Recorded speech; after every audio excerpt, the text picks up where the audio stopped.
I remember the first time we were getting ready to go, and my sister and I are all dressed up. We're all bundled up the best a single father can do at the time. And we're sitting waiting for the social worker to bring us to our next parents. And we're just, our legs barely hanging over, just sort of waving back and forth. And we're waiting to see, in a sense, who our next family would be. I remember one particular home running through the forest saying, doesn't anybody love me? Doesn't anybody care? And I really thought that love was only for the special people. Because at that point, I didn't feel special. I still remember just feeling like you're all alone. And no one's really there. I was lost, and I had to be found again. I have this one image of my mom, and it's one of the very few that I have of her. She's pulling my sister and I on a sled, and so I must be about 2.5, 3, and that's probably the only good image I have of my mom. She took off and left my dad behind. He was a simple guy, dutiful, and so when my mom left, he had 2 little kids, didn't know what to do with them. I think we were in total about 7 different foster homes. Sometimes we were in a home for a month, sometimes with 3 months, and sometimes more.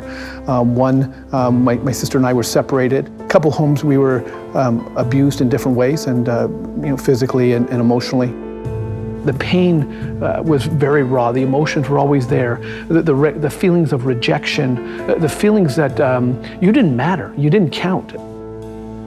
I remember there was one particular Christmas.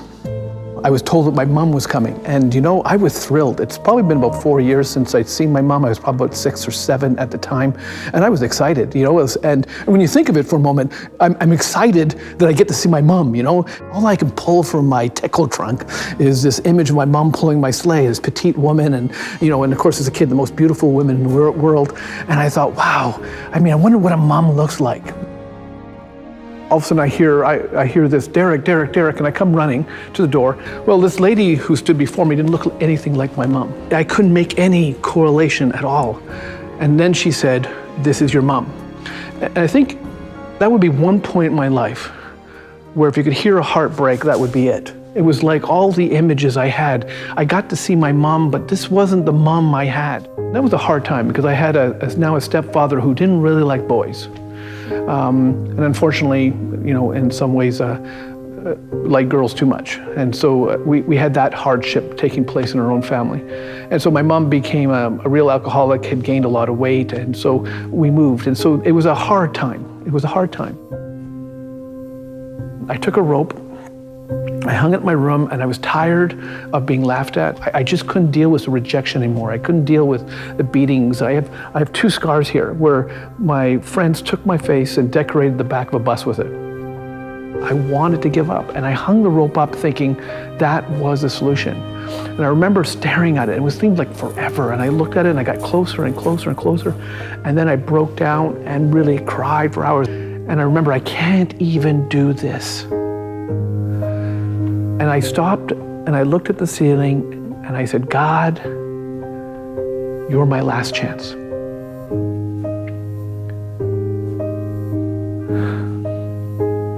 God spoke into my heart and he said, Derrick, I'm not your last chance. I'm your only chance.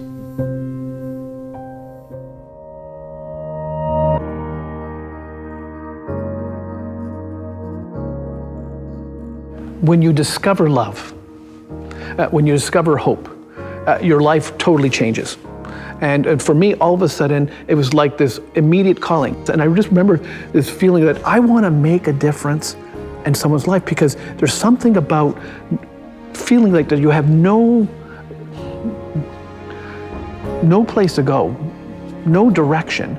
And then when you find it, it channels you. There's something about walking in hope and knowing that no matter how bad things get, there's someone who's got your back. The call was strong to work with kids just like me. And so I got involved with Youth for Christ at the time in Montreal. I was engaged when I was 17. At 19, we were married, and we dedicated our summers always to ministries. We're always involved in ministry. If I could be brave enough to let people know that My story may link to their story, and that becomes a link to tell about his story.